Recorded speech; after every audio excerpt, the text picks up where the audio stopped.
Hace algunos años, trabajé como guardabosques en un campamento en Cuernavaca. Allí conocí a un poeta surrealista mexicano. Estaba especialmente agradecido de que estuviera ahí. Unos animales habían entrado al campamento y los ahuyenté por él. No fue gran cosa, en realidad. Como muestra de agradecimiento, me explicó esta extraña historia.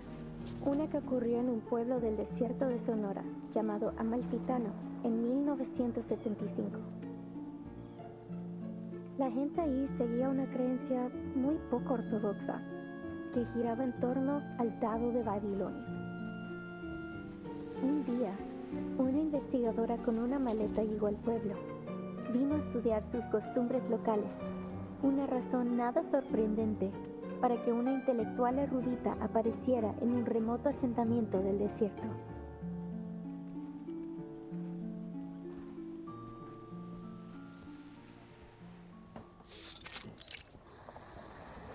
But little did she know, this dusty old town and its peculiar custom would lead her down an entirely unexpected path. Hold on. Sorry to interrupt, Recoleta. Does this researcher have a name? She could be Nora, Joanna, or Teresa. Any name, really. I feel like you want people focusing on this story, not keeping track of who's who.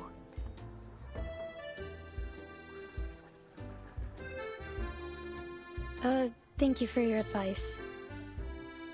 But she isn't a Nora, or a Joanna, or a Teresa. She's just herself. A paracausality researcher.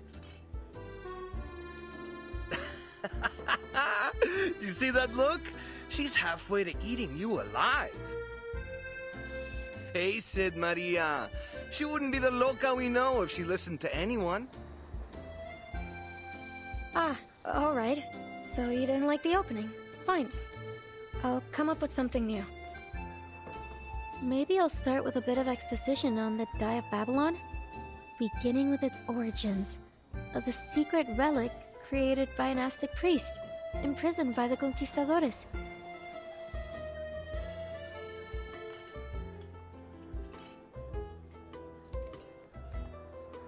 I don't know if that's going to do much, hermana. I'm beginning to think we'll never figure out what you're trying to say with this novel. And, well... and this isn't your fault. Ay, Dios. Just tell her, Maria. We're going back to Buenos Aires. ¿De vuelta a Buenos Aires? ¿De repente? ¿Así? ¿Sin más? Pancho, Maria, what's going on? Did I do something wrong during our travels?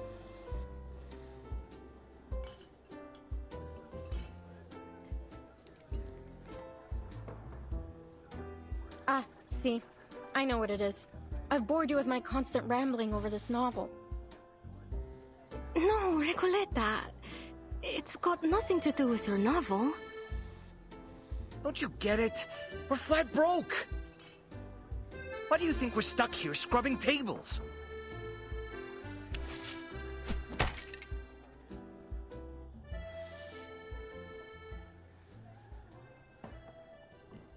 Because we can't pay for all the mate we've been drinking. That wasn't a question, Regoleta. We've crossed the continent, crashed the readings of all those prestigious poets, and lived the way a real artist should. And, I admit it, it's been just as amazing as you promised. But we can't go on living like this. You know that we both care about you, and we believe in your novel too. I'd be lying if I said this journey meant nothing to me. Getting to ride around the continent on a motorcycle like Che Guevara himself? I never could have imagined I'd get the chance to go on an adventure like this. We got to live the dream. A real dream. Except for those days when the motorcycle broke down. Though that was a real tribute to Che's journey too. Don't tease, Pancho. Recoleta, since you invited us to join the Visceral Realists, we've both found amazing new ways to channel our inner poetry. Even though I still don't understand what in the world you're trying to say with your novel, or for that matter, what visceral realism actually is. Maria, Pancho. You told us not to worry about the definitions, to feel and to live in our words. We did just as you said, and it felt great. But...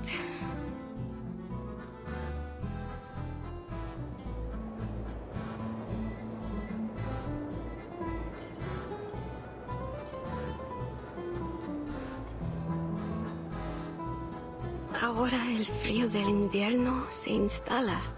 Y lo único que parece importante es ese pequeño pueblo ficticio.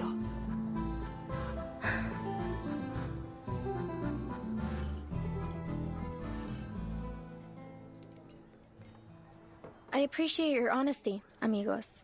I was worried the problem was much worse than all that. Winter here isn't as dreadful as you think, and I know just the place to keep us warm. It was 1520.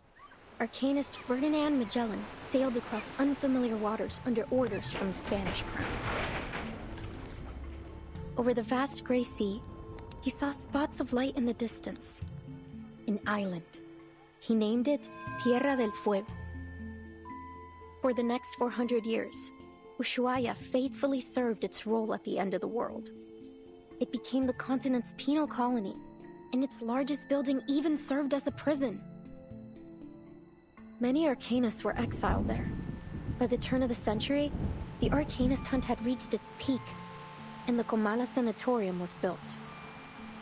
Well, as you may already know, at that time, most arcanists were believed to be victims of madness. The sanatorium was their ship of fools. However, as people began to realize that arcanist blood wasn't a guarantee of madness, fewer and fewer were imprisoned there. By 1947, it was officially closed. Until the 1970s, when a group of people from the National Foucault Studies Association returned to the island with new ideas for the location. They spoke in abstract terms and opaque theories that no one could understand. They rebuilt this place and gave it a new name. After a long period of construction, the Comala Sanatorium became a prison once more, one designed to hold arcanist criminals.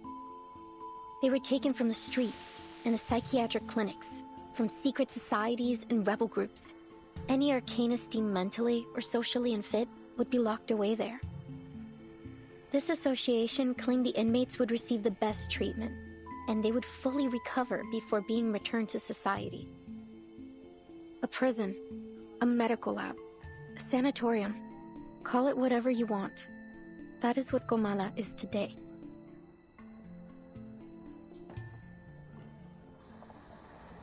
And we could spend the whole winter there. It'd probably be the easiest winter we've ever had. All that it requires is a little bit of acting. It won't be hard to pass ourselves off as a bunch of unstable crackpots. A touch of madness comes parceled with the gifts of being an arcanist. That's your brilliant idea? To get us locked up in an asylum? You understand we'd be prisoners there, don't you? It's not like we get to put our feet up and relax by a fire.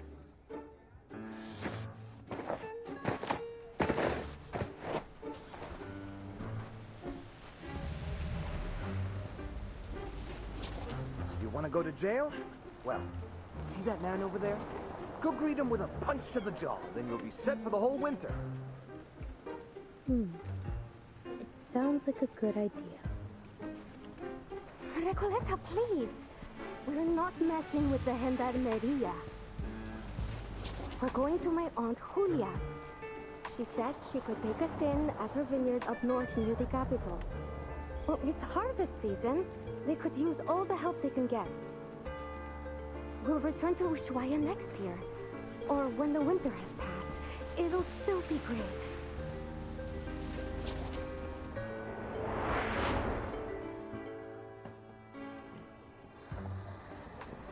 I hear you, amigos. But respectfully, I must turn down your offer. This has been more than just a road trip for me. I know sticking around here for the winter won't be easy, but this could be my last chance. What if things change again? I can't just wait for spring. Recoleta. What did I tell you, Maria? She never listens. Wasting your breath. Adios, Recoleta. I don't think we'll meet again.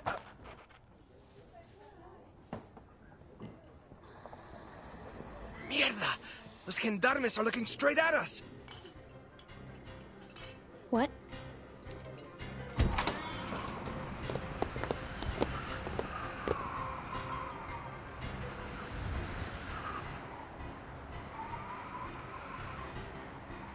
Stop right there! You three match the descriptions of some intruders at the poetry meeting in Casa Pionera.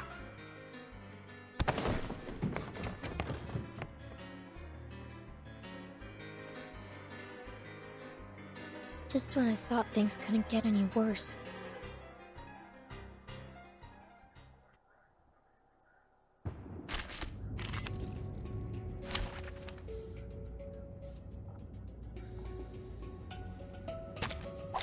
Let the overture begin. Please. Awake. Stay back, I say. Please, allow me. Hell's Gates! This is a breach of free breeze past direction. Saxophone. Do you have... I dedicate this song to you. It's my responsibility. Listen to the melodies of wind and waves. Hell's Gates! Please stay behind me. Saxophone. Please lend me your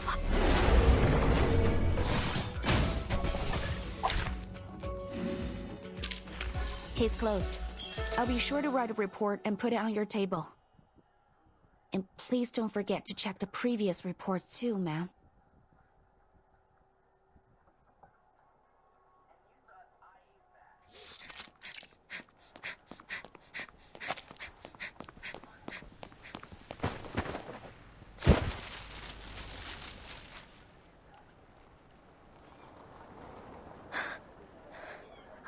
Gracias a Dios.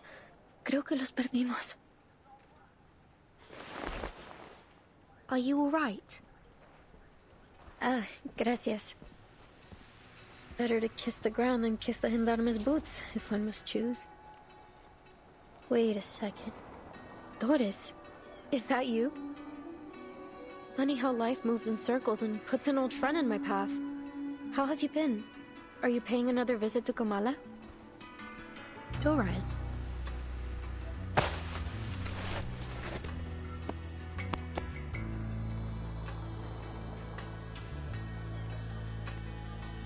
Timekeeper, could she mean our Dr. Doris? Was I mistaken?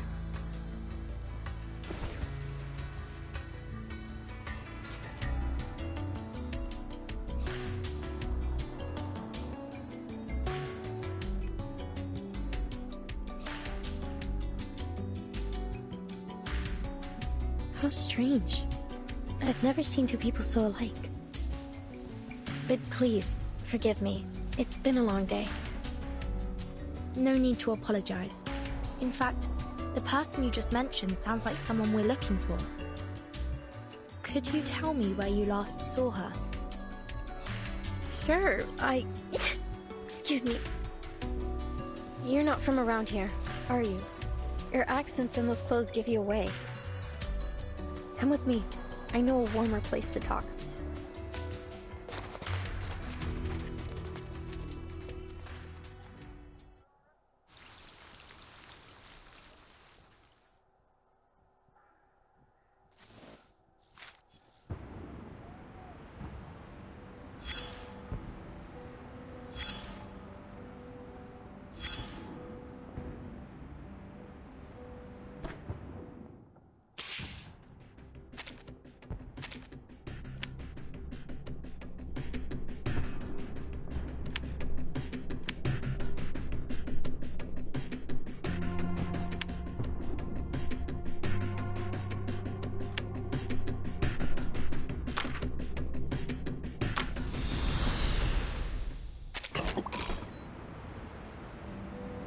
The moment armies start to march, the world stands still. You fight or fall back, charge forward or run. Those are the only rules on the battlefield. I don't see a start time on this report, nor does it state the reason for or the demands of this war.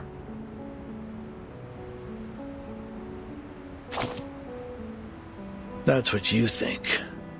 The scars left on the land may be the most obvious form of destruction, but the true devastation of war is one that develops gradually in the souls of people.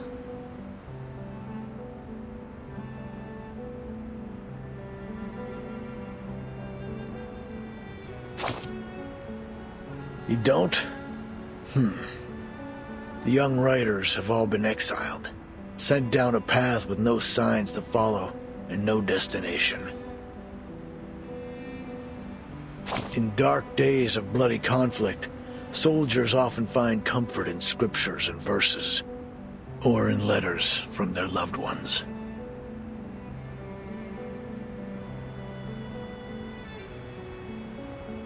They hold those words close, a fragile piece of home, a brief solace from the roaring of the battlefield. But as they fall one by one, they learn the bitter truth. No destiny awaits them but death. That bitter homesickness still weighing heavy in their hearts. In dreams, maybe. Walking the streets of your hometown, spending a lazy afternoon at the writing desk. Dreams can take you anywhere. But live there too long, and the lines between fiction and reality will blur. And soon, you'll never wake up again.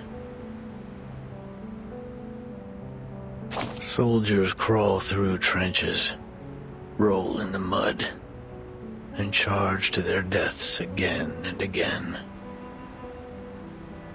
While words are forever trapped within the confines of poetry, made to live, die, and live again under the golden prophecy. I can't stand the way poets talk.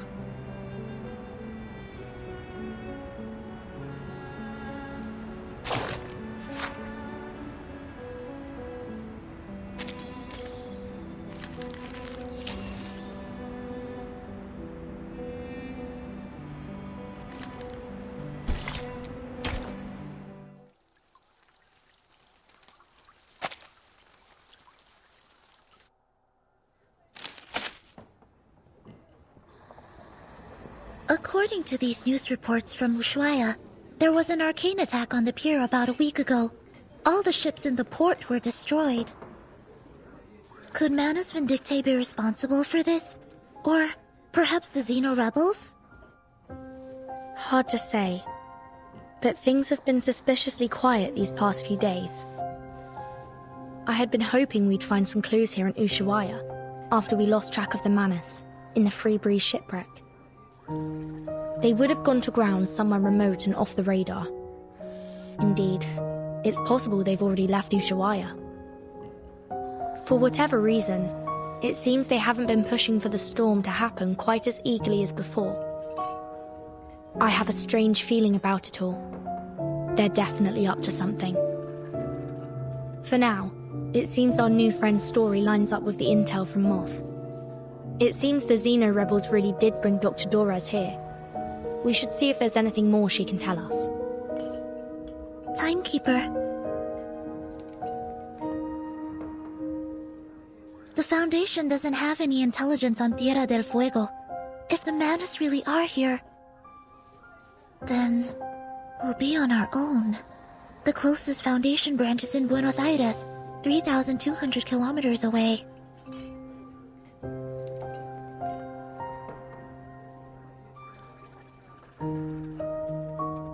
Careful and well considered as ever, Soneto. It's possible they've already infiltrated Ushuaia, just as they did in Chisos. But the Xeno rebels may still be holding Dorez. We can't just wait around. I'm afraid we'll have to take the risk. Ushuaia is not very big. If Manus Vindictae is here, we'll notice. Stay sharp. Understood, Timekeeper. I'll keep an eye out for them and for Dr. Doris.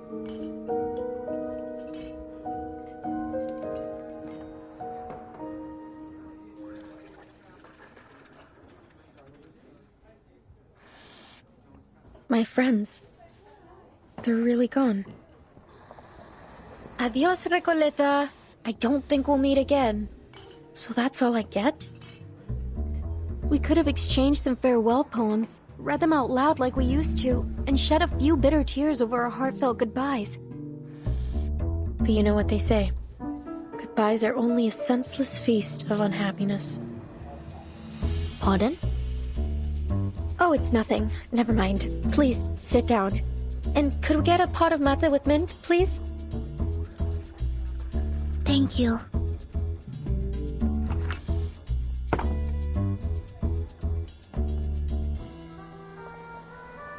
So you're looking for Doris? I can tell she's important to you from your look. Correct. Is there anything more you could tell us about the day you met her? Of course, it was one of those gray, overcast afternoons. I had just turned onto Calle Bolivar when I ran into this blind woman on my way to the post office. To be exact, I didn't run into her. She called to me.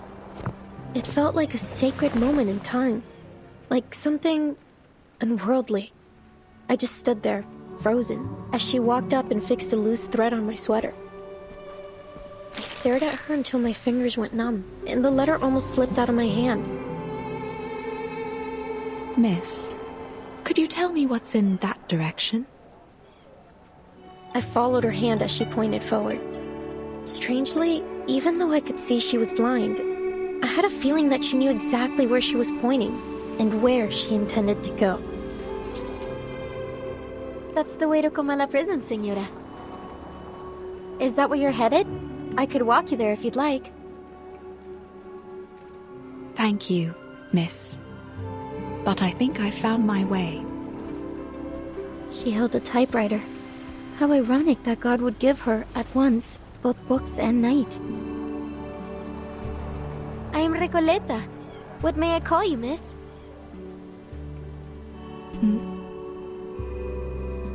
I hope you don't mind me asking, Señora. I didn't mean to pry. It's only that I have to know. You're a writer too, aren't you? I've been working on a novel and, for some reason, I have this feeling you could be a character in it. Forgive me. I'm just so excited. I really want to remember this moment. Please, may I have your name? Or whatever you'd like me to call you?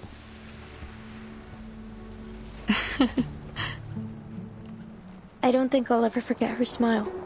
It was soft, kind, almost merciful. And oddly, it felt so ancient. No offense taken, Miss Recoleta. But first, I have a question for you. What does literature mean to you? Sorry? What a question it was. I wasn't expecting anything like it.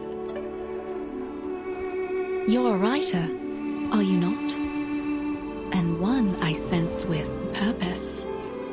Tell me, where does such powerful motivation come from? Actually, well, I'm not sure, Señora. I have my pursuits and questions, but literature is neither the goal nor the answer to them. Literature is, well, it's just literature. I suppose if I had to define it, I'd say it's a tool. A kindling for fire, or a lens to see through. A means to explore and raise questions from different angles and express our perspectives. And what an interesting perspective you've expressed. I see. But how does literature make you feel? As though I'm a kid looking through a kaleidoscope for the first time. Well, maybe that's not the best way to put it. Perhaps something a little more subtle. Just when I was looking for the right word, she turned away with a little wave, heading toward the prison, her feet crunching over the fine snow. So she must have gone to the prison. When did all of this happen? About 3 days ago. I remember the sun came out for a while that day, and the streets were glistening with melting snow. You've heard of Comala Prison, haven't you?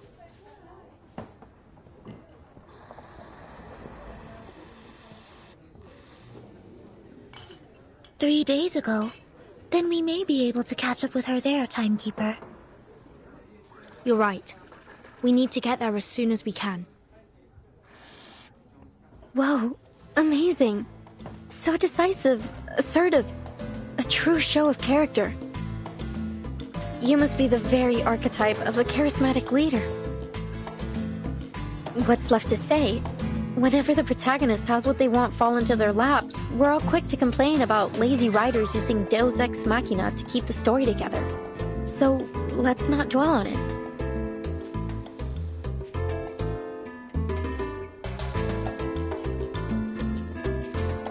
But anything can happen in a place like Ushuaia. It's a city where the day may only last 4 hours, and the streets are full of exiled arcanists. We appreciate your help, Miss Recoleta. Please think nothing of it. Miss Recoleta, I'm Vertin, and this is Sonetto. We're investigators from the St. Pavlo Foundation. Pleasure to meet you. Likewise. Glad that I could help. But listen, ladies.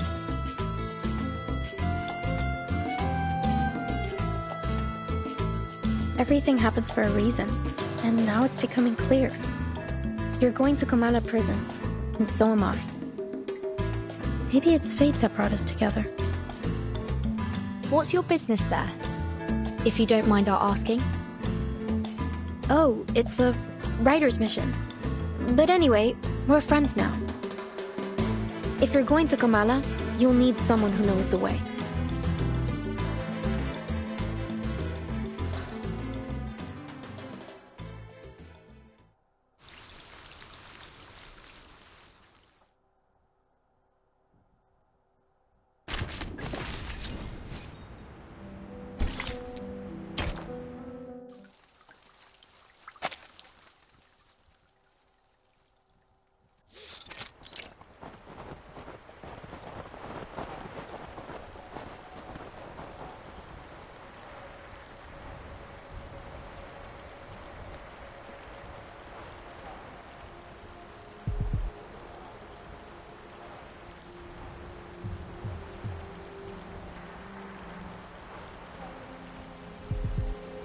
Behold, Comala Prison. It's the biggest building around. When the sun comes out, it looks like a rusty button stitched into the earth. Everyone tries not to pay attention to it, but it's undoubtedly one of the most important places in town. This way. Careful. We're heading uphill. Oops!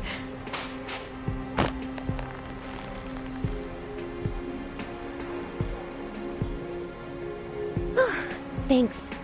So, my new friends, you're from that St. Palominos? St. Pavlov Foundation. And Vertin is the timekeeper there. Ah, very impressive. Sounds all official and polished. Then, I take it you've already got away into the prison?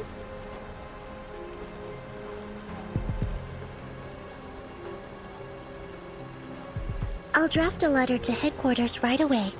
Once they approve it, they'll notify the local branch in Buenos Aires. From there, they'll need to inform the Argentine government, who will then issue us a permit. Excellent. Looks like our bureaucrats still have some worth. No offense intended, of course. Since we're pressed for time, I believe we can ask that headquarters give high priority to our request. If all goes well, we should have the permit in about a month.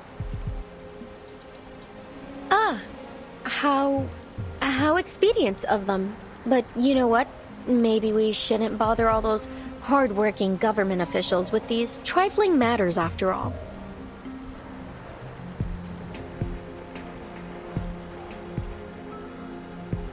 I have a simpler solution that suits the urgency of our cause. That sounds great. Oh, where are you going, Miss Recoleta?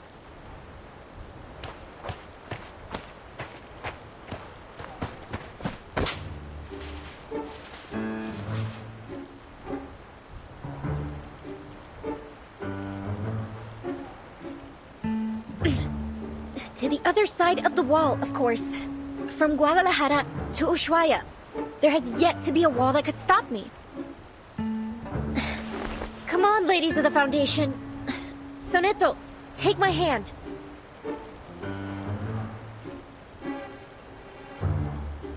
Miss Recoleta, please. A reckless act like that could have serious consequences. Please come back down. In fact, while the details of our mission are classified, I should warn you it may be dangerous, and we cannot guarantee your safety once we're inside. Perhaps it's in your best interest to return to town.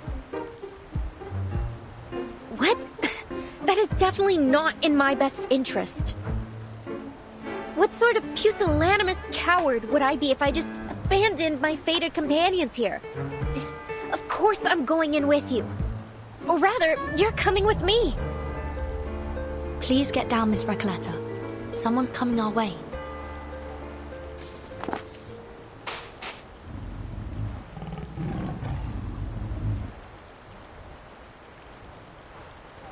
Stop right there. What do you think you're doing? Caramba! It's her again! The jailer of Comala! Did she say jailer or jaguar?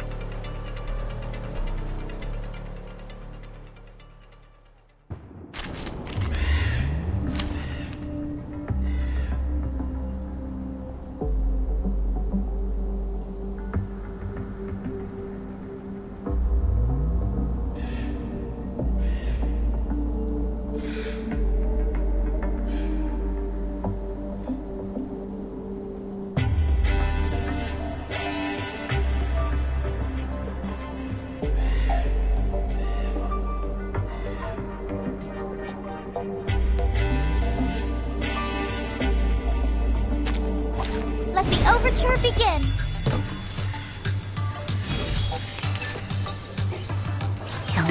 Perfectly understood. Feel my dark embrace! Please, allow me. I look forward to punishing you! You won't get away.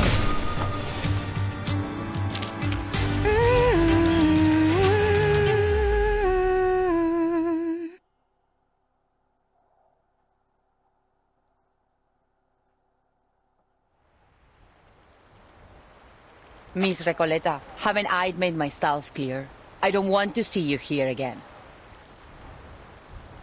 Jailer! We meet again! What a delightful encounter on such a...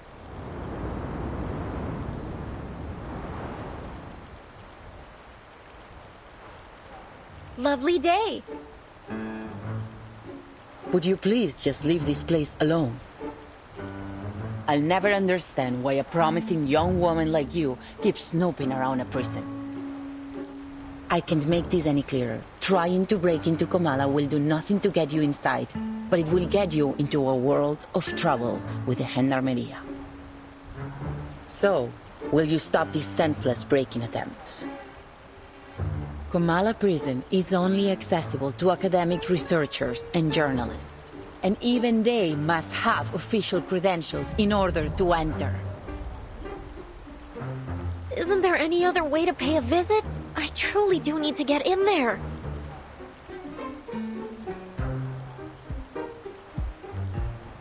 Sorry to interrupt, but did you just say official credentials? Yes, you heard me right. And you are? I'm the timekeeper of the St. Pavlov Foundation. My assistant and I are here to visit Kamala Prison on official orders from the Foundation. Here, this is my ID.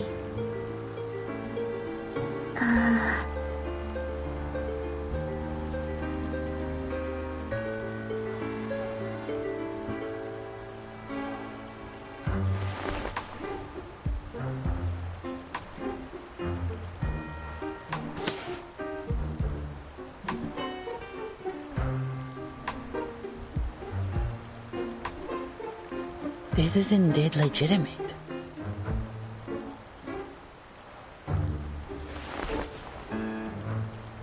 Welcome to Kamala Prison. Apologies for my earlier behavior. It's been a while since we've had any official visitors.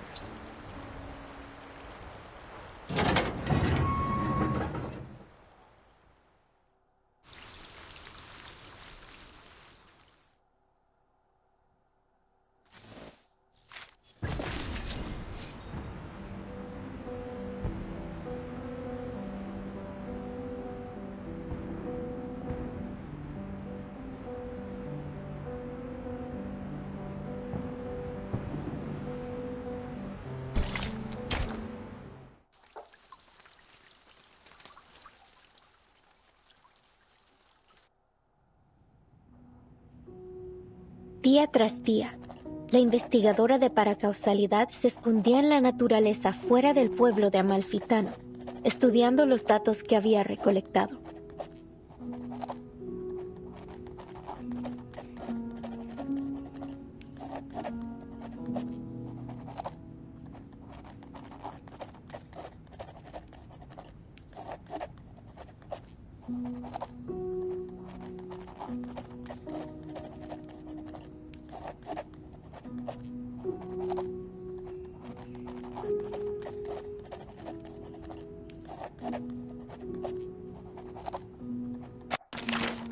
Una tarde, al anochecer, una voz llamó desde fuera de su cueva.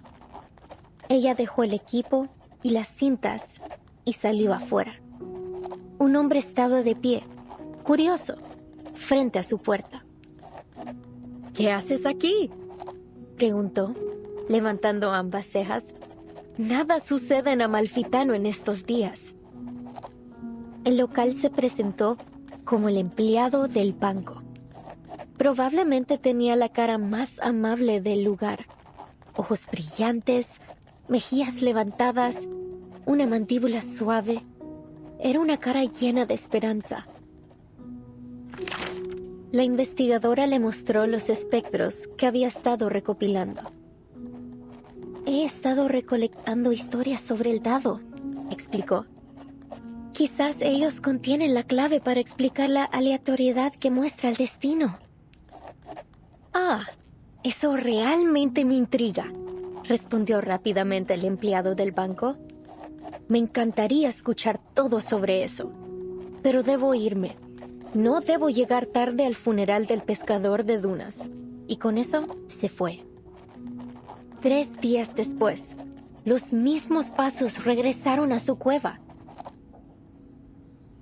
¿Volviste? ¿Cómo has estado? ¿Lograste llegar al funeral? Preguntó. No tengo idea de lo que estás hablando, respondió de manera cortante. No soy el hombre que crees que soy. Su rostro estaba agotado y demacrado, sus ojos hundidos profundamente en huecos vacíos.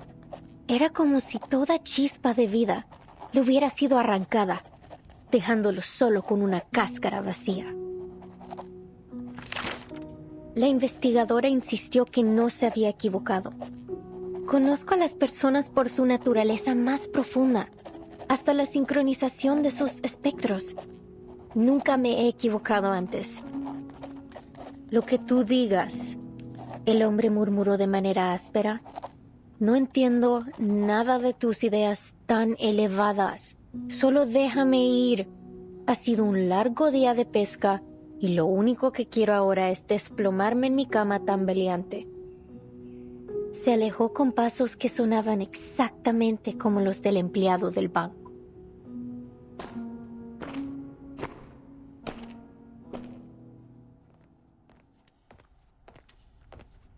As you might have noticed, Miss Burton, This facility isn't just a prison. It's also a research center.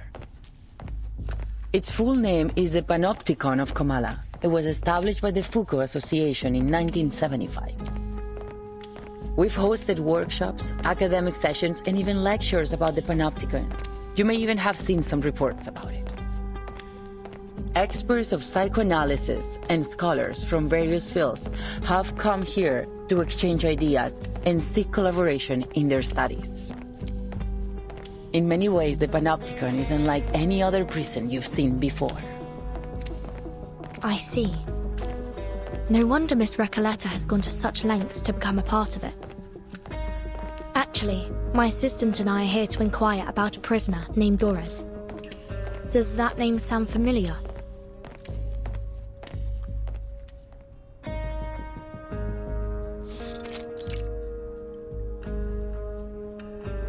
Not that I recall. Could she have used a different name? What does she look like? She'd have arrived here about 3 days ago. It's also possible that she came as a visitor, not a prisoner. She's a blind woman who always carries an old typewriter. She used to be a doctor at the Sao Paulo Veterans Residence in Brazil. And on the subject of different names, she once wrote for Atu, under the name Erd. I don't think I've seen anyone fit in that description. And as I said, we haven't had any visitors in some time. Certainly not in the last 3 days. But I did see her. I saw her walking towards Comala prison. Someone must have mixed up their memories. Simply put, I don't recall seeing anyone by that name or with that description here. I see. Thank you, miss. Perhaps we made a mistake.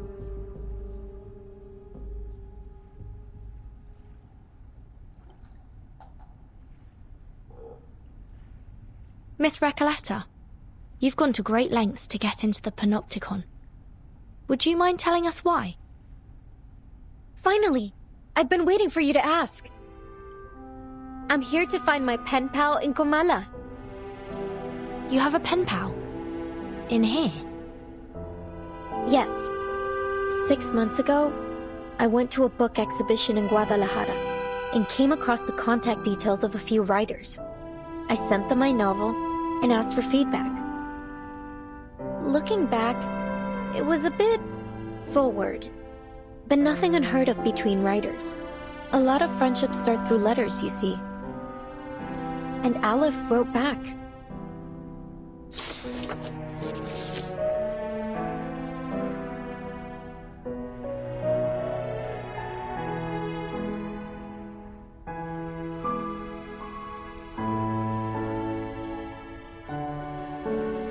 And how much do you know about this pen pal of yours? Oh, well, he calls himself Aleph, which is a grammatically masculine word, so... So you assume Aleph is a man?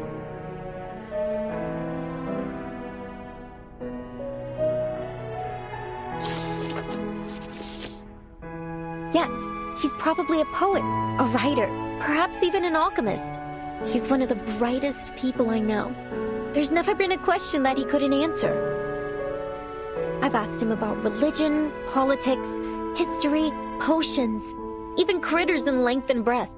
Can you imagine someone who knows all those things and so extensively too? And he helped me with my novel. He always seems to know the best ways to bring my characters to life. Honestly, he's so insightful. I've begun wondering if he's omniscient. With his help, my story grew richer and fuller, like a well-tended plant. Strangely, can't seem to take it any further now. It's as if the roots have been sapped of their strength. I couldn't understand why, so I resolved that I would see him in person to find out. Again with this story about your uncanny pen pal, I've already told you 1,000 times. It's all very moving, but it still doesn't justify your actions. Writers experience mental blocks all the time. yet you don't see them trying to break into a prison over it. She does have a point. Please, Burden, jailer, have a little mercy, will you? Hold on. I've been meaning to ask. Why are you only calling her jailer? Don't you know her name? Or do you just prefer addressing people by their occupation? Oh, about that.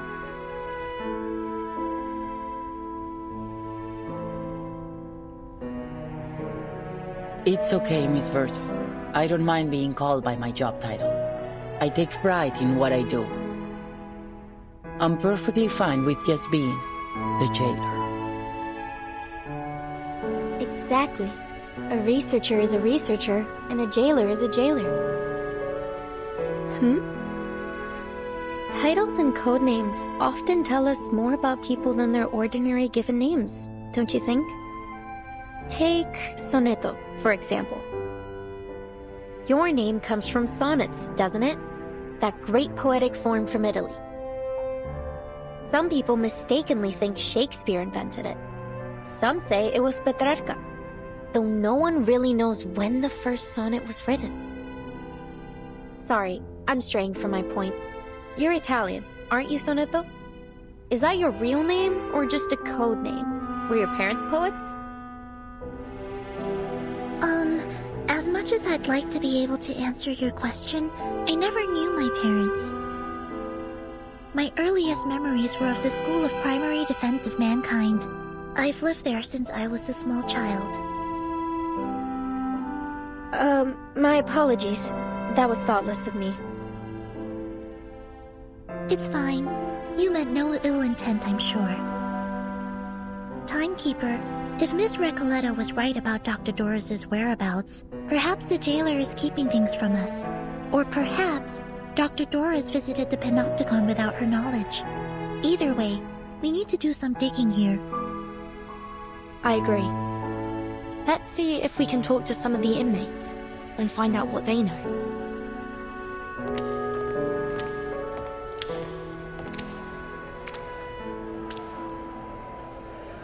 Ladies, we're about to enter the main hall of the Panopticon.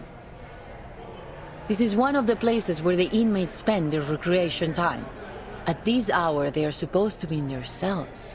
But what's all that noise?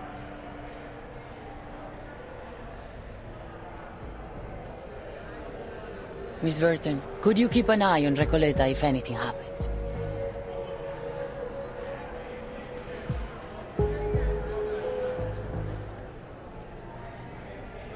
Certainly. What do you take me for? I'm not going to run away. That'd be a pretty cheesy way to start a story. Please, just stay close to me.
La Sociedad de Poetas de las Américas?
Pardon the interruption, but might I ask?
I've come to learn the name of this land.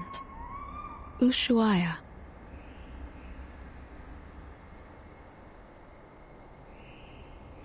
As we walked, I could feel her gaze upon me. Steady, yet never intrusive.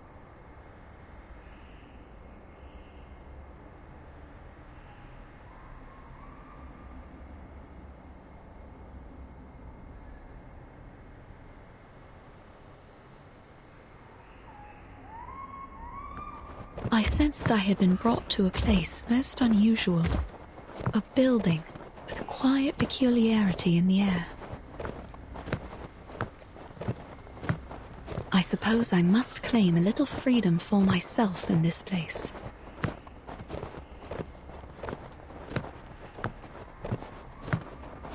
I'm sorry for your undue trouble, my diligent friends.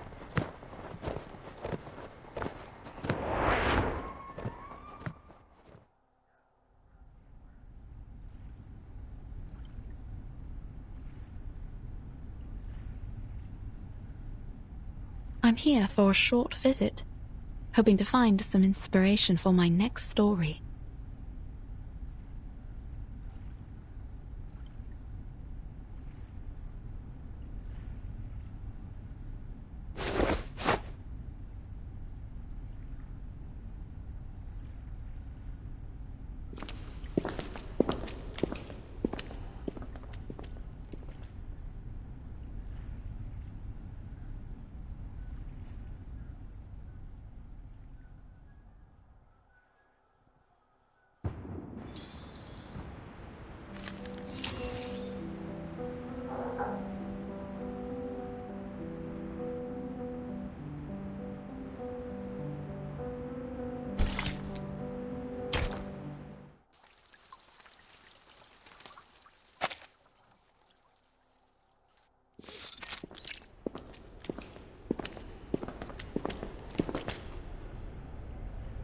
I didn't expect any of this from what we saw outside.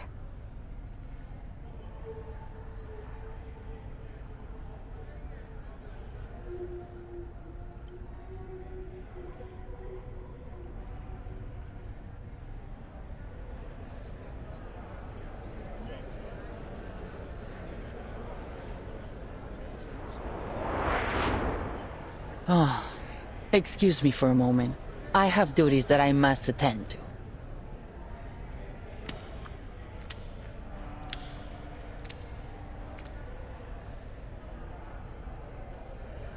They don't seem intimidated by her at all. Yeah. They just look like a bunch of artists having a chat in the garden. And the jailer seems to be like a grumpy neighbor coming over to ask them to keep it down.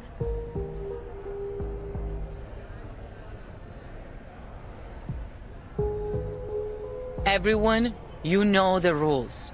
There are to be no after-hours gatherings here without the physician's approval. You sound softer and softer each time you come to warn us. Why not just join us? Isn't it better than circling around the Panopticon all day? And look around you. We're in the Hall of New Encounters. What better place to host a salon? You're missing out in Comala if you don't even get a taste of our literature. Exactly. Even those oil-dripping musicians drop by from time to time. Not that they're the kind to care about the beauty of words. Oil-dripping musicians? Timekeeper, could they mean...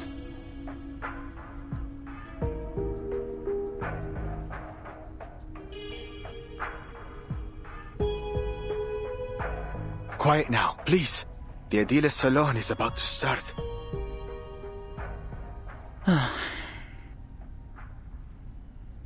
These people seem friendly enough. Why don't we see what this is about?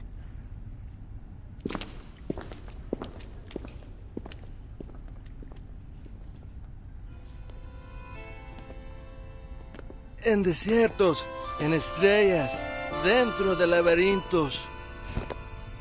En aguas, en espejos, dentro de reflejos. Soñamos sobre la almohada de paja de la muerte. Aquí estamos, rendiendo homenaje a los fantasmas. Para rendirlo todo otra vez. Para rendirlo todo otra vez.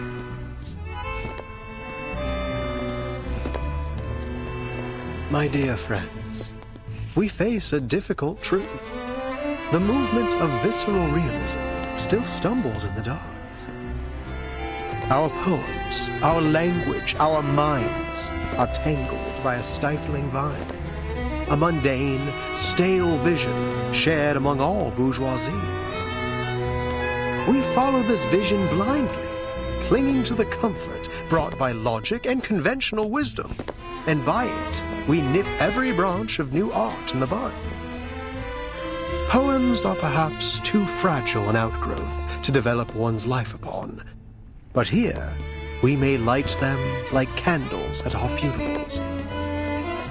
Let poetry become the bridge between us and the world.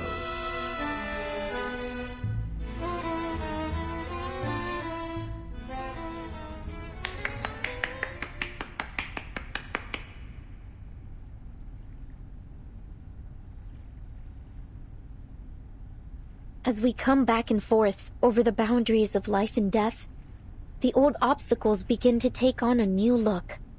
With the eyes of poets, we may see behind them. You're a visceral realist. I can't be mistaken.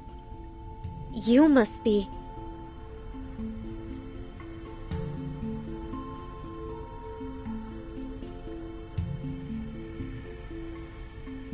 A lonely cowboy, finally home. What a wonder. You're in time. The salon has just begun. And La Sociedad de Poetas de las Americas isn't like those salons that care more about who's invited than the art. All are welcome here. A literary salon in a prison? Though, so far it seems to have more dancing than poems. Did you understand what that man just said? No, sorry, Timekeeper. I need a moment to think it through. Don't worry, Sonato. I would guess we're not the only ones who are confused here. Miss Jailer, is this that peculiarity about Kamala you mentioned earlier?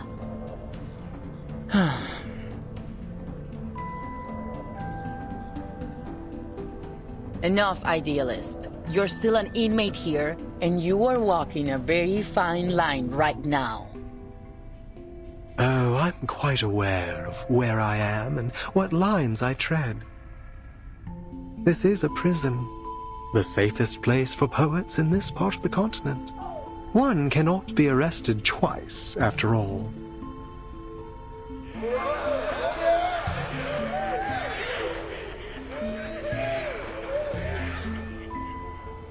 But please, don't trouble yourself with our little farce.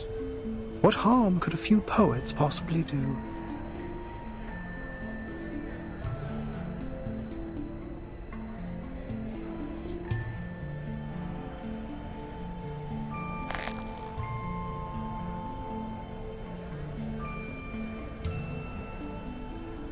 Senor Idealist, might I ask you something? Hold on, Recoleta. All forms of communication with the inmates must conform to our regulations. We will need to record the conversation and submit it to higher authorities for review. I have some questions for the gentleman as well, but we're more than willing to follow the rules.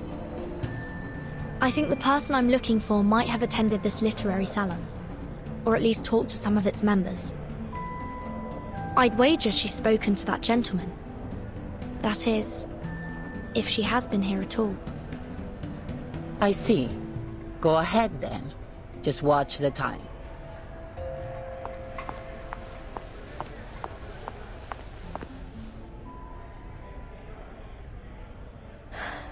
Are you Aleph?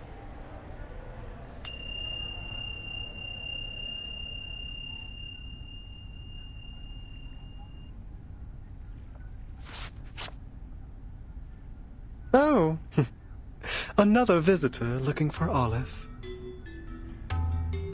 So you know him? Naturally, but I'm not obliged to speak of him to one who does not, stranger.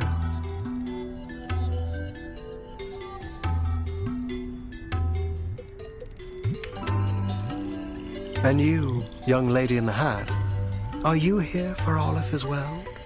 What a lively day this is. No, I'm looking for a blind woman. Her name is Doris. Ah, yes, I remember.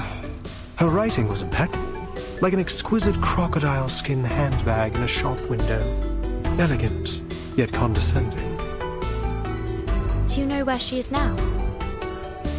I'm not able to keep track of every inmate here, miss.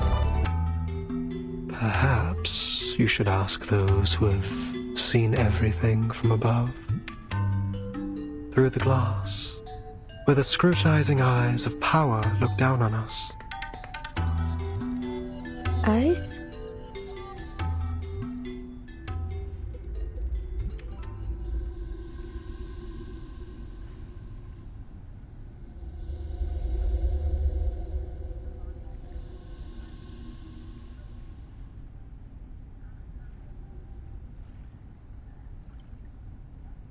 Have you taken your medicine today, Idealist? I'm feeling marvelous. Today I require no help from them. I've warned you. It's unwise to act against the physician's orders. Act against him? No one may act against him here. The physician must have misunderstood us. I suspect he doesn't understand half of what we say. I'd like to know how he got his medical degree. Not by cracking open skulls, I should hope.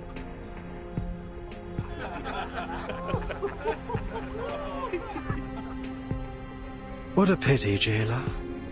You know, I've always believed you had the soul of a poet, just like us.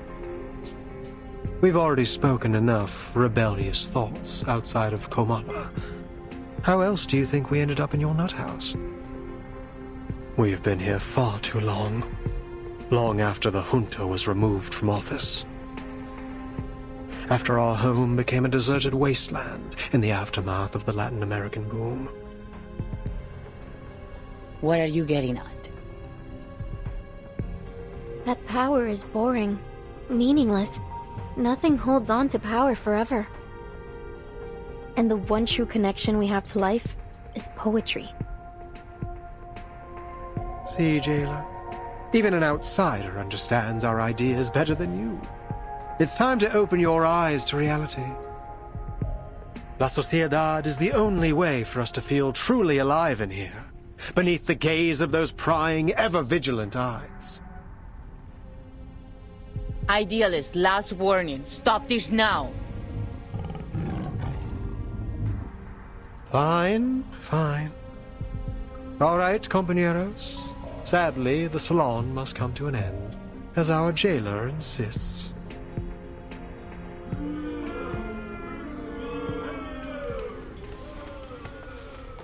Dear friends, I do not mean to abuse the power of suspense. I sincerely invite you to come with me to the heart of La Sociedad de Poetas de las Americas. Perhaps you'll find the person you look for there.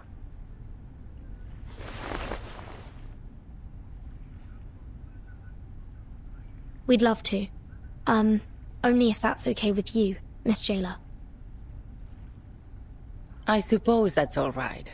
You're already here. We can call it part of your tour, but please, ladies, take none of their rumblings seriously. Thank you, jailer. Please, follow me.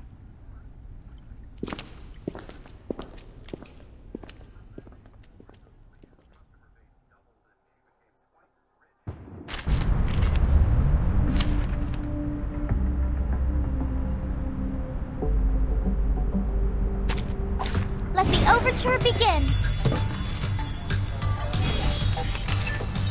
Wait, this isn't the way to the gallery. It isn't the usual way. It's a shortcut.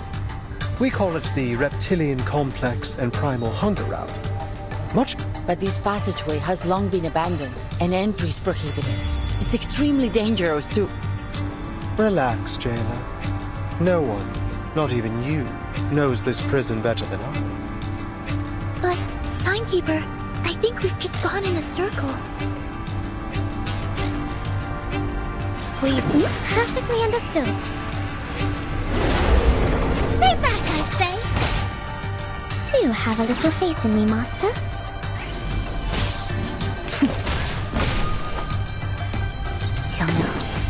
Saxophone's end.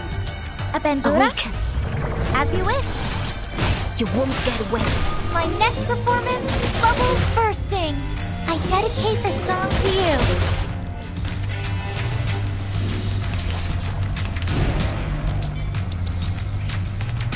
Please tell me. Shall I, Master? You won't get away.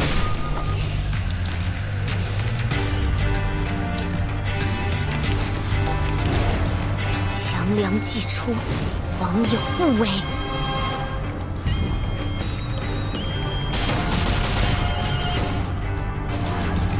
Sweet dreams.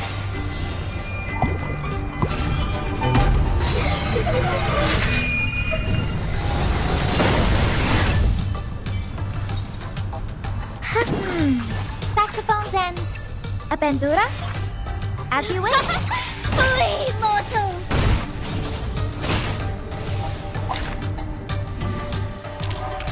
They are much naughtier than the Foundation's kids.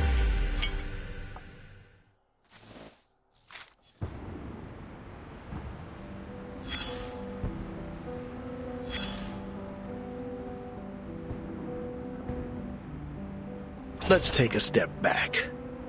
Pull you out of that whirlwind of passion and dreams. If you want to make the best call, you need to zero in on what really matters. So what's your take on that big speech? A sudden explosion that shook Latin American literary circles about 30 years ago. It was destructive, but also gave rise to new life. Lucky for us, we don't have to worry about shell shock in the literary world.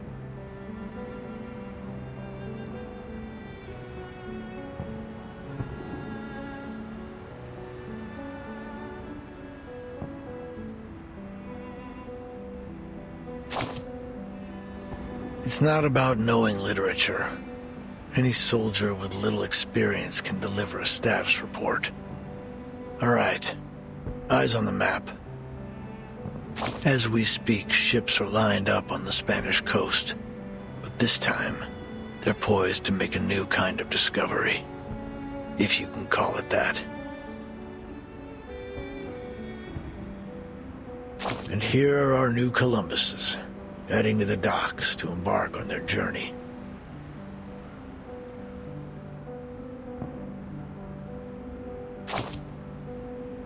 Carmen and Carlos, the driving force behind this literary feast between Spain and Latin America.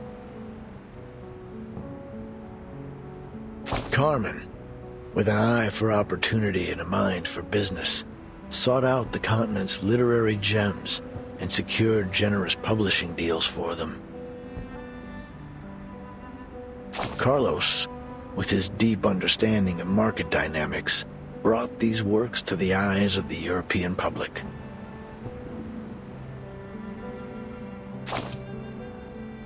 Then, a golden era began.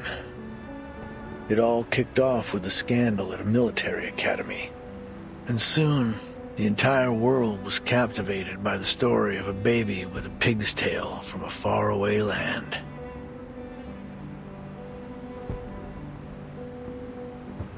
But we mustn't forget the writers themselves. Fuentes, a towering figure of the Spanish-speaking world, and Cortázar, the writer ever seeing through the eyes of a child. And of course, Mario and Gabo, key players in this literary revolution, will forever be etched in the annals of history.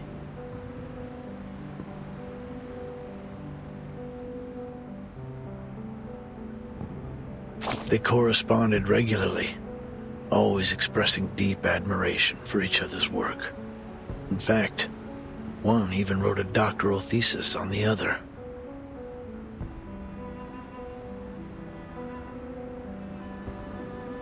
Ah, friendship.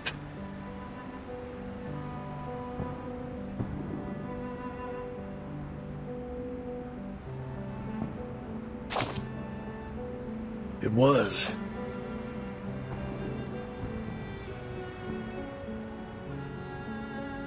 But no matter how explosive the boom was, it couldn't escape its fleeting nature.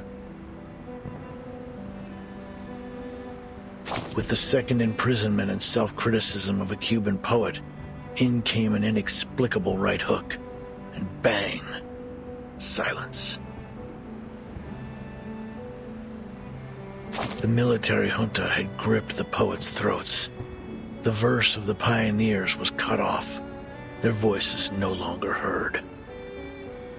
The bond between two generations was broken, and for the younger of the two, the silence was intolerable.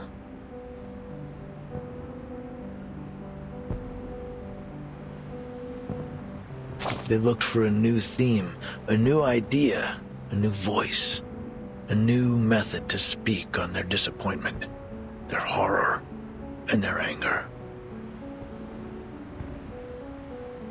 And they became the new guerrillas.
Mr. Idealist entrusted me with hosting the literature salon.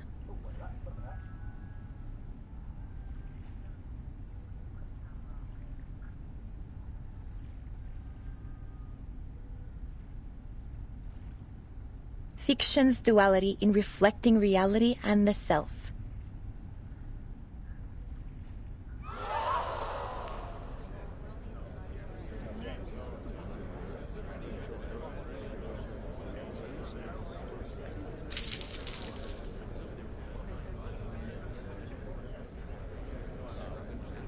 Like-minded fellows, aspiring writers.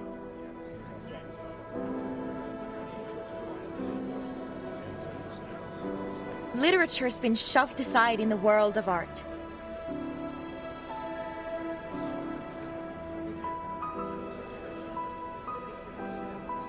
What is left for us to do?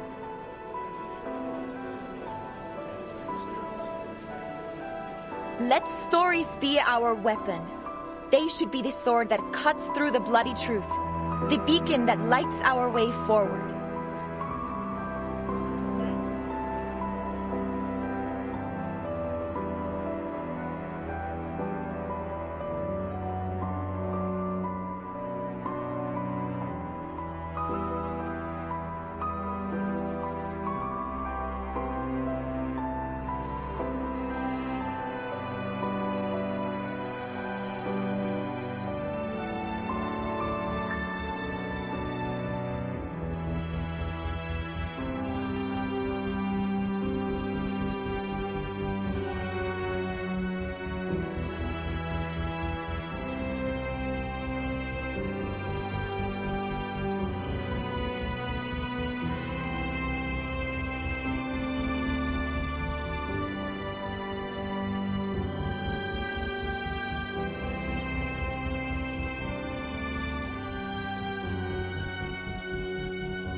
Hey!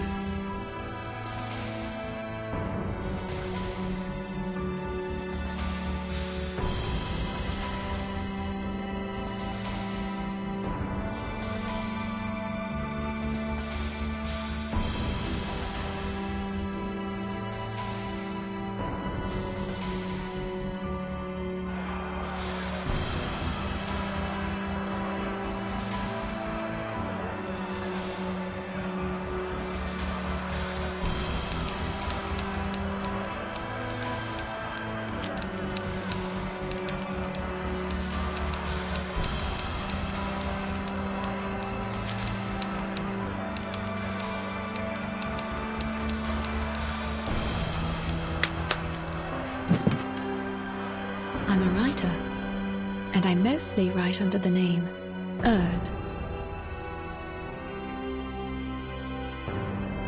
Erd? Have you written for Atu? Are you the Erd in Atu?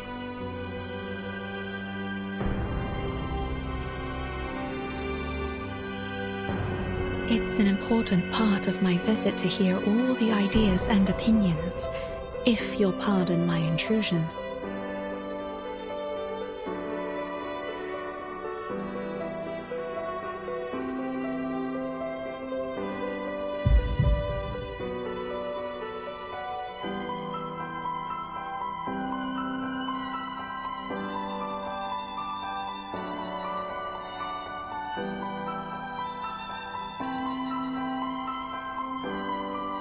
In these restless times, literature has been overlooked, forgotten, pushed to the edges of the world. Much like Ushuaia.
La investigadora se despierta en su cueva en la duna, que le parecía tan vacía como una tumba. Era poco antes del amanecer. Montones de cintas habían ocupado su espacio vital, apilándose una y otra vez. Cada uno de estos carretes giratorios hablaba de historias sobre esa cabaña con techo azul.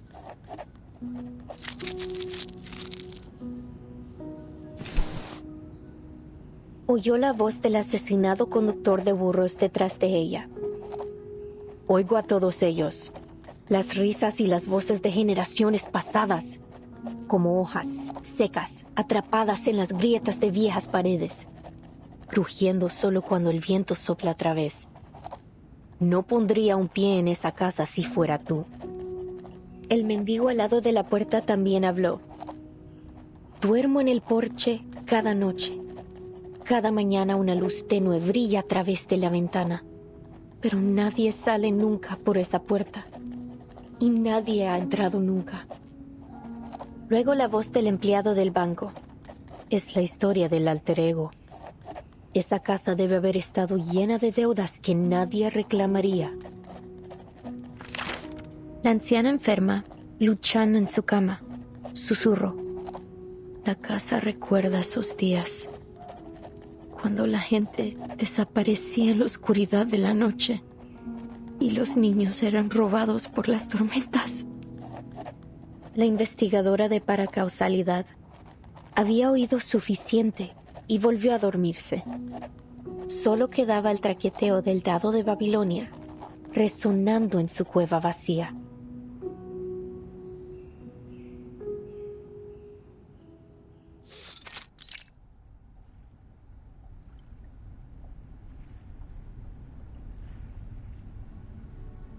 I've always wanted to use the element of fantasy to better establish our theme. And I was right. Now the stage is captivating, the timing is perfect, and the audience is ideally placed. Only one imperfect element remains in the scene. The creator, who hasn't stepped away from his creation. No. There's another thing.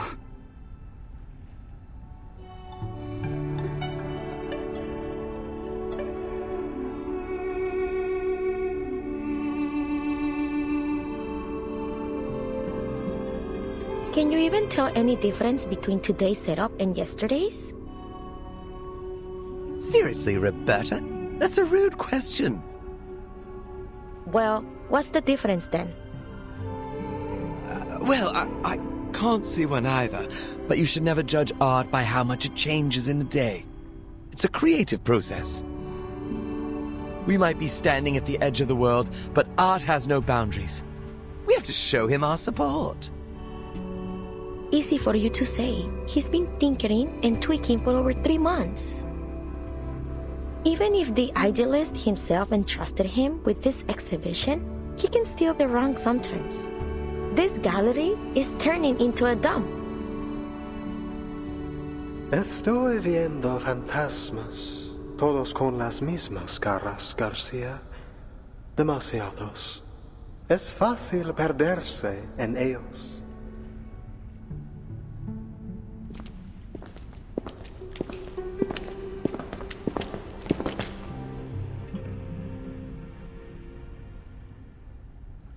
Idealist, you're back.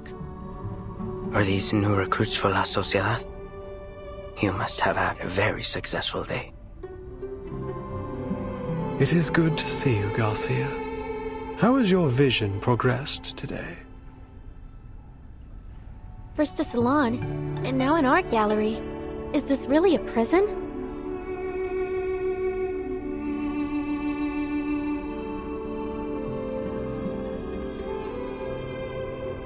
As you can see, I've strived to push the element of fantasy in my work so that it might reach perfection. But why doesn't it look like what I imagine? It's like I'm trying to work on a shadow. Some shapeless thing that morphs and shifts by the hour. Idealist, am I losing it again? I took my medicine as instructed. It was never the pills that blinded you, my dear Garcia. You mustn't let tedious routine stifle what's truly alive. Remember, like those old poets, your exhibition must have a timeless rhythm that's never lost to the changing of minds.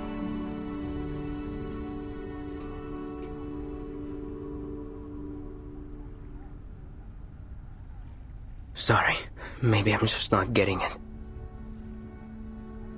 Look out. There's your answer. Though the sun rises the same way every day, the multitudes of shadows it casts are ever changing. Isn't that the only constant in life? Change. We foolishly pursue stability and constancy, but our very world denies it. Take a step back. Take several, and see the truth for yourself, lest you too become lost among the shifting shadows. I get it now. It's the changing light that makes the exhibit seem different from what I expected. I shouldn't waste my time on freezing things in one perfect moment.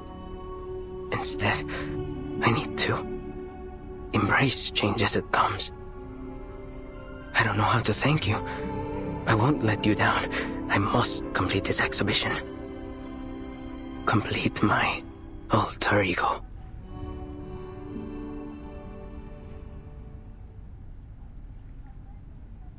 Did you say alter ego?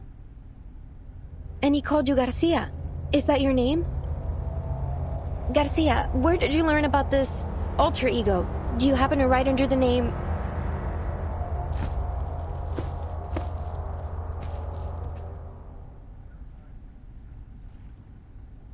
Please, Recoleta, give our artist some space.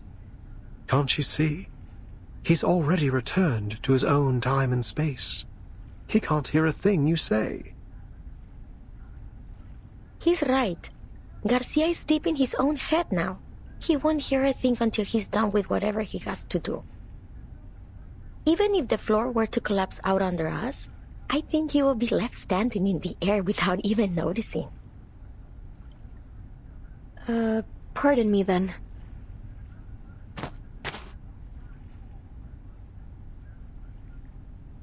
All right, my dear guests. Please forgive my late introduction. Welcome to the Gallery of Bewilderment. Thank you for inviting me here, Mr. Idealist.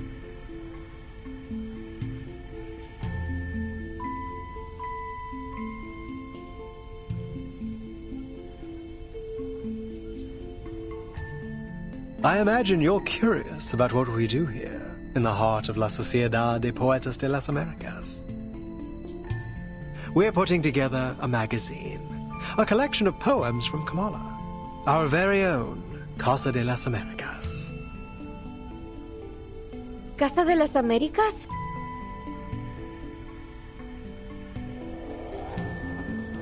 Exactly. Named after its great predecessor. You're a fine mind indeed. At this very moment, all our compañeros are working on it. Garcia's exhibition, Alter Ego, is centered around the birth of this magazine.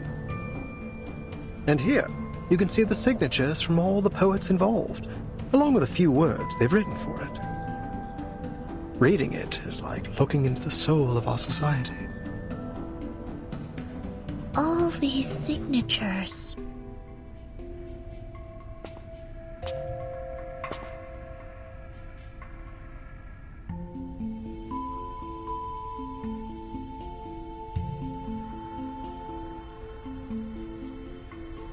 Timekeeper, here! It's Dr. Doris' pseudonym, Erd. Then she was here.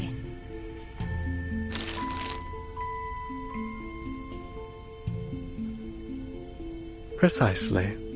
She used to be one of us, and still is, if I may correct myself. You can ask around here. Maybe some of our members know where she went. Don't we all miss the familiar faces of old friends?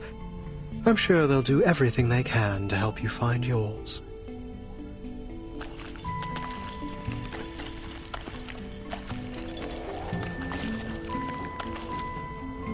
Mr. Idealist! I finished my short story. It's called Weightlessness. It drifts around the subject like a sheep floating in space. The readers can start anywhere in the story, or read it in any order they like. And please take a look at my piece of limits! Every word that has been forbidden is either erased or replaced with symbols. It's a one-of-a-kind, jarring experience! And I finished a new paragraph. Just wrote it today.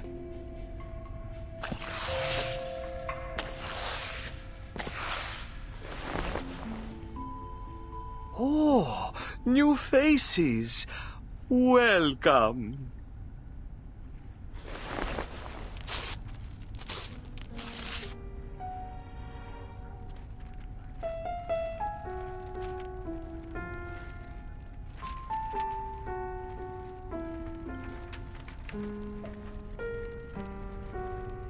Idealist, did he just...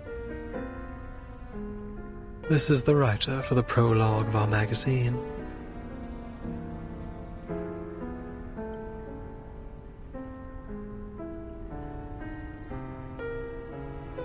The prologue consists of a 2,000-line poem and an introduction that is written in 86 languages to avoid misinterpretation. It represents every second we spend here. Naturally, the arrival of new members disrupts its structure, and so we must begin again from scratch. So he just tore it all up like that because he thought we were joining? With all due respect, isn't this a little excessive? Heaven knows I'm not one to judge. I've torn up plenty of writing for my novel. Please, pay it no mind. It may not be an easy task, but he's doing his part. Destruction is hard, but more necessary than you think. Without it, we'd all be stuck in a still and stagnant pond, with all the smells that entail. This all sounds very complicated. When will your magazine be finished, then? Forgive me, but I'm not sure what a floating sheet, a jarring reading experience, and all this constant rewriting are meant to express.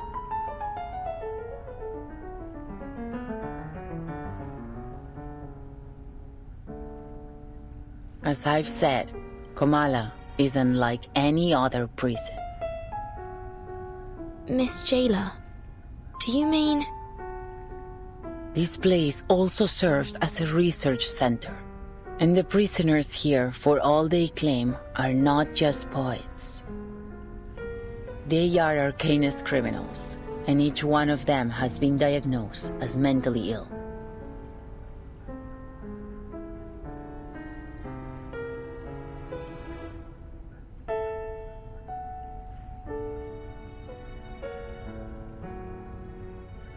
You're quite right, Jailer.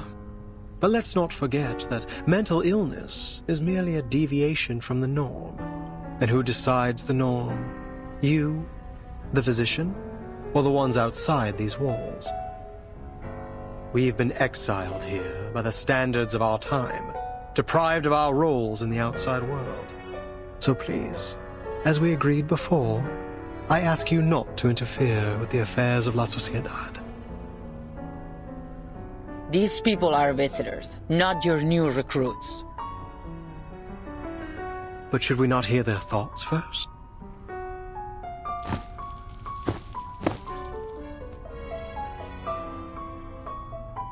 My friends, no one escapes the eye of power. We must resist. Stand with us.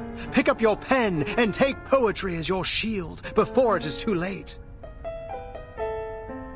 Idealist, I admire your fight, but I came here with a different goal.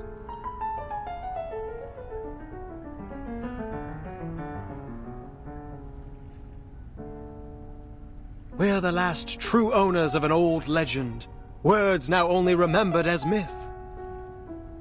We must stay on the path of literature until I find that transcendental solution. To invent an idiom that is generic, all-encompassing, yet precise. My poem will be written in this language. knowledge, leaving no room for doubt or misinterpretation. How blessed is a man with infallible memory! He holds the finer details of each object within him, more vivid than anyone else. In the end, he'll have all the answers, if time allows him.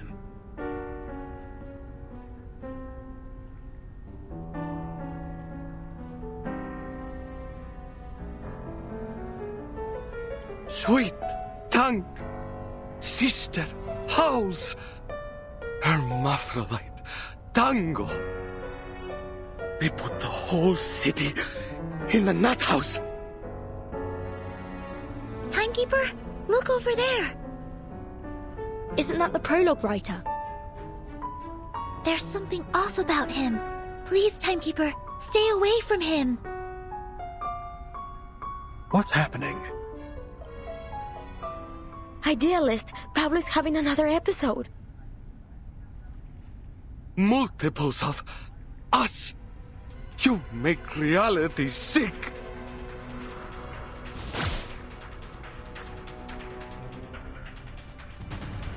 I could use your help, ladies.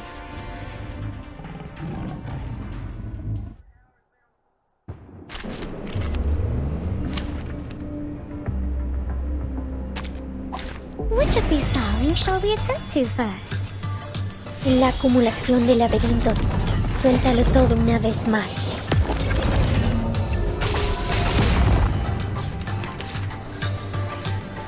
Una second. Awaken. Do I have to do this? Idealismo. Cielos de fantasía. Patrones ocultos. My responsibility. Please stick. Saxophone's end. A bandura? As you wish. My next performance, bubbles bursting. Listen up. I look forward to punishment. Please stick. Shall I, Master?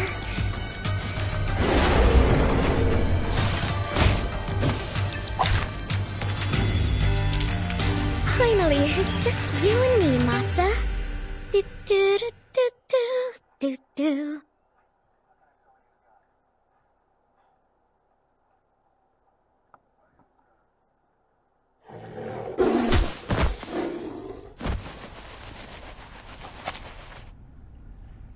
Poor soul. I'll bring him to bed.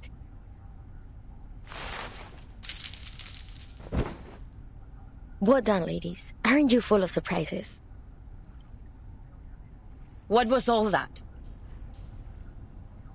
It seems he had a mental breakdown and lost control of his arcane skill. It appears that every line he recited carried unbridled power. Usually, only specific lines can channel arcane energy. You can't just force the power into words or craft a poem to serve your purpose. Pablo must have a rare gift for identifying empowered lines. When he recited them all aloud, they overwhelmed him. That's right. He's a genius who writes the ties of emotion, just like Arthur Rimbaud. We always keep a close eye on him to make sure he doesn't recite anything while reading or writing.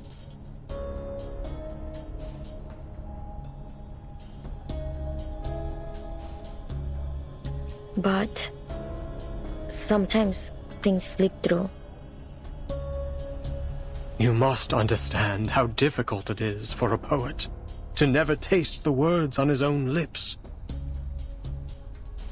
So then, this isn't the first time, and you're all fully aware of it. Do I understand you right? Did you just admit that you've been hiding an inmate with a dangerous condition from us?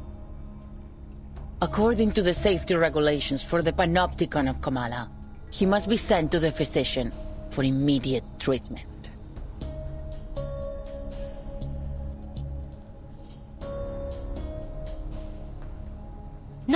No, wait, we can explain.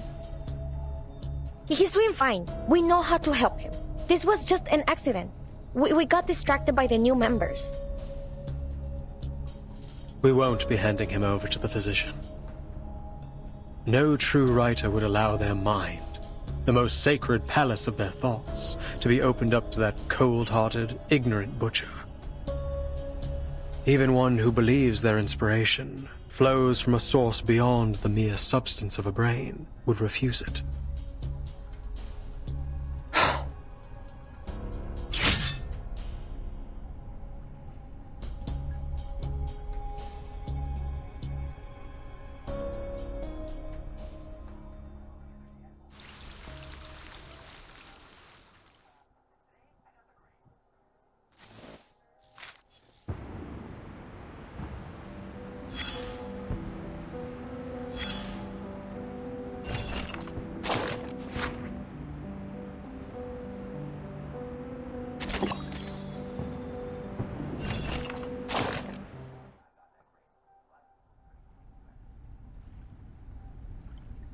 Fate.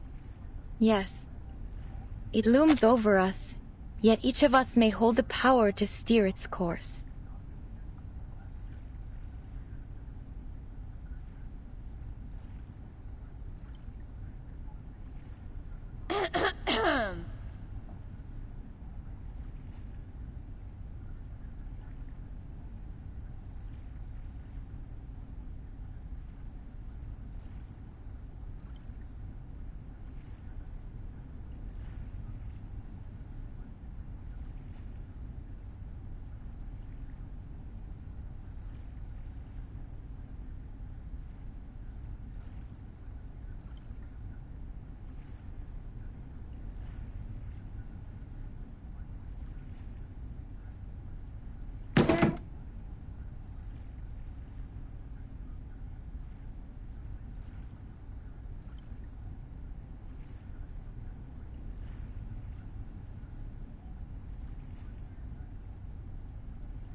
I didn't know you've written to Aleph too.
Aleph.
I'm truly flattered by your invitation.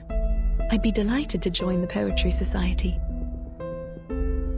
But might I trouble you with one question, Mr. Idealist?